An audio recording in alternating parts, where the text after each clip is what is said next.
So here's a question that I think is worth posing to you. You believe that after you die you will be rewarded with paradise or punished with damnation. You believe that there is life after death, that your existence, your consciousness will somehow continue. And I've been thinking a lot about this notion lately for obvious reasons. And the more I think about it, the more ridiculous it seems to me. I don't see how it could be possible, feasibly. I don't see how that could really work. Here's why. We are a compilation of senses and perceptions. Now, our senses are derived from... let's go through our five senses. We have touch. That's our central nervous system. A physical construct. We have smell. Olfactory. That's our noses. And we have the ability to hear. That's our ears. Physical. And all the mechanisms fully explored, or mostly explored anyway. We have vision, optical, we have taste. That's what this thing's for, among other things.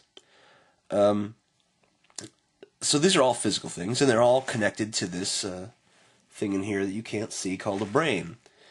And this brain interprets this data. It gets sent signals from these physical systems throughout your body, mostly around the head, because that's the shortest distance, but your nervous system is, of course, all over your body.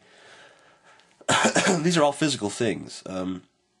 When you remove the brain from these things, you have no sensations whatsoever. You're basically Helen Keller. So if the soul is capable of being you, then it would have to be capable of these things by itself. And if it's capable of these things by itself, then why is it that if you cripple someone's nose, they can't smell anymore? Because there would be some kind of backup in the soul. I mean, if a soul can't smell or hear or taste or touch or whatever the other sense is, then how can it really be you?